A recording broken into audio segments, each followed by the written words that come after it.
엄마를 찾아서 뭐 스페인도 갔다가 돌고 돌아 이제 그 대서양을 건너서 결국은 아르헨티나까지 가는데 부에노스아이레스 아르헨티나의 수도에 가죠. 알고 보니까 엄마는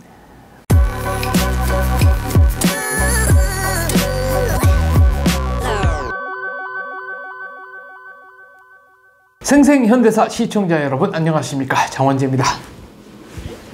20세 이하 월드컵이 막 끝났습니다. 아르헨티나에서 열렸죠. 7게임이나 소화한 한국 대표팀 어린 선수들에게 박수를 보냅니다. 가장 안타까웠던 순간 역시 준결승전이었죠. 이탈리아에게 2대1로 패했는데 이때 이제 심판이 조금 뭐랄까요, 상대방에게 유리한 판정을 한 것 아니냐, 뭐 그런 얘기들이 좀 돌았습니다. 좀 아쉽기는 합니다. 그런데 제가 좋아하는 SBS의 이재형 아나운서가 이탈리아와 아르헨티나 간의 특별한 관계에 대해서 언급을 했습니다. 이탈리아 이민자들이 아르헨티나로 많이 갔다라는 것이죠. 그래서 인구의 뭐 30% 가까이가 이제 이탈리아계다, 이런 얘기 했는데 맞습니다. 아르헨티나에는 수많은 유럽인들이 건너갔습니다. 그래서 남미에서 칠레와 더불어 이른바 유럽 이주민 비율이 가장 높은 나라 중에 하나인데요. 왜 이렇게 됐느냐? 이게 대박이 났기 때문입니다. 아르헨티나의 국명은 은나라라고 번역할 수 있겠네요. 원소 기호가 은이 AG이지 않습니까? 은 광산 때문에 아르헨티나에 이런 이름이 붙었다고 합니다. 그런데 아르헨티나가 왜 잘 살게 됐느냐? 말, 쇠고기 등을 수출하기 시작했습니다. 초원이 워낙 넓고 땅이 넓고 방목지가 넓고 그러니까 육질도 좋고 그랬습니다. 근데 왜 이게 어느 순간에 갑자기 대박이 났느냐? 그전부터도 말, 소 뭐 어마어마하게 길렀죠.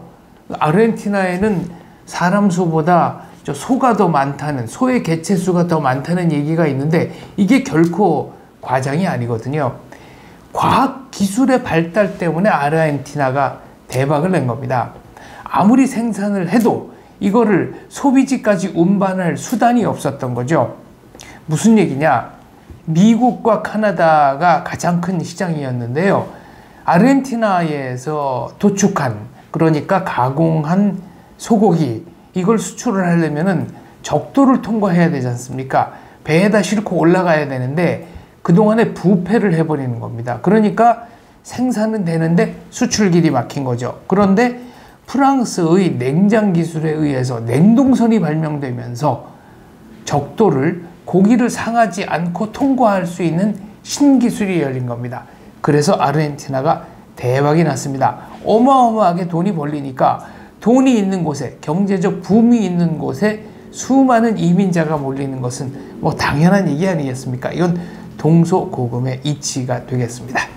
김종래 화백계에서 50년대에 그렸던 것으로 알고 있는데 엄마 차저 산말리, 지금 표기법이랑은 좀 달랐죠. 엄마 차저 산말리라고 되어 있고요. 엄마 차저 산말리는 일본에서 애니메이션으로 만들어져서 크게 히트했습니다. 따로 단행본이 나와 있는 것은 아니고요.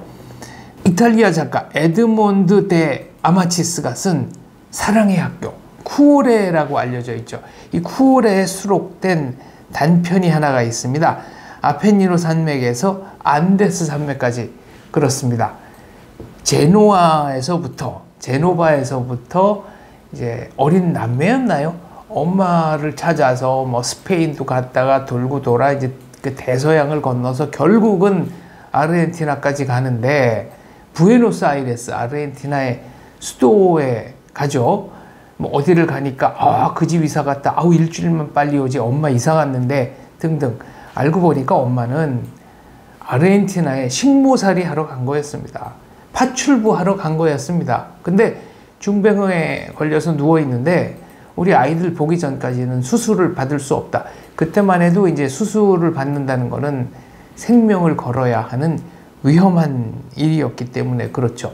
그래서 이제 아이들을 만나서 그 병상의 엄마가 감격의 눈물을 흘리고 수술을 잘 받고 회복해서 가족 모두가 이탈리아로 돌아온다는 아주 좋은 내용의 소설이죠. 엄마 찾아 산말리. 그렇습니다. 이탈리아에서 가정부로 취업하기 위해서 간 데가 바로 아르헨티나였던 것입니다. 아르헨티나가 그만큼 잘 살았다는 얘기죠. 그런데 여기서 한 가지 의문이 듭니다. 엄마 찾아 산말리. 과연 산말리를 여행한 것일까요?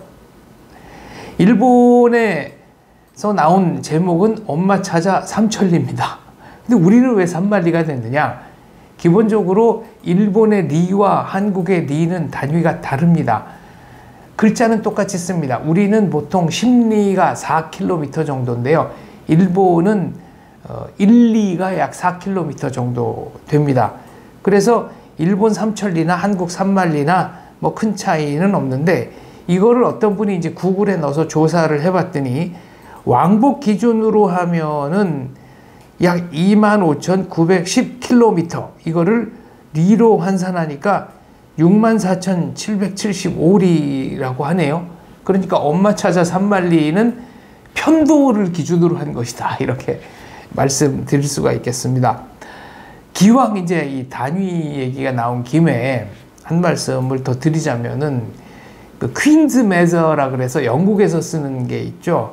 뭐 야드, 피트, 뭐 또 스톤, 무게를 잴 때는요. 우리도 옛날에는 고기는 근도 있고, 이제 한 관이 한 14kg 정도 되나요? 그리고 뭐 이런 식의 전통적인 그 측량법이 있는데, 근데 해저 이말리라는 소설이 있지 않습니까? 근데 해저 이말리 줄 베른의 소설, 여기서 리는 리웨, 영어로 하면은 리그, 바다의 한 거리의 단위인데요. 2만 리그는 8만 킬로미터니까 20만 리를 해야 된다는 겁니다. 그런데 이제 워낙 그 2만 리 하면은 우리에게 익숙한 그 단위니까 그렇게 썼던 것으로 알려져 있습니다. 제가 제노아 이제 이렇게 좀 혼동해서 말씀을 드렸는데, 혼용해서 말씀을 드렸는데, 이것도 영어 표기와 이탈리아 표기가 따로 있습니다.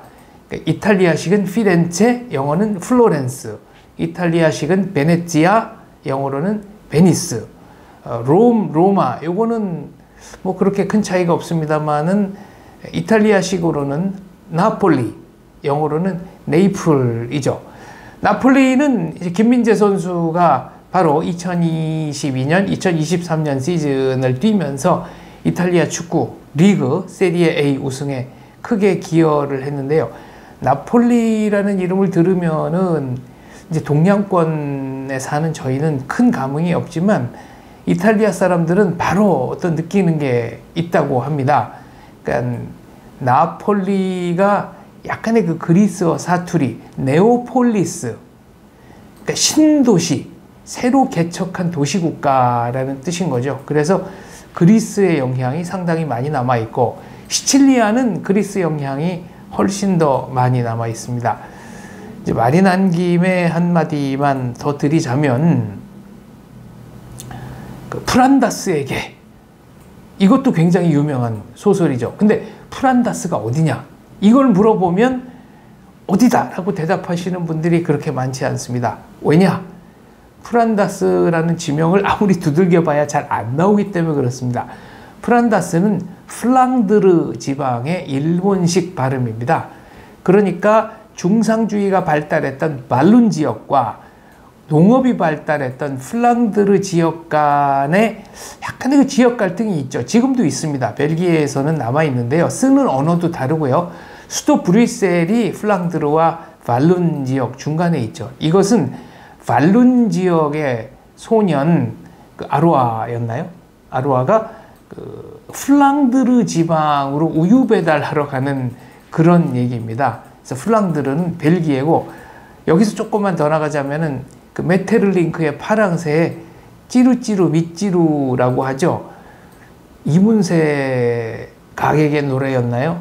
혜은이 노래에도 난 뭐 찌루찌루와 밑찌루를 알아요, 뭐 이런 노래가 있는데, 원전에 보면은 티르티르, 미티르입니다.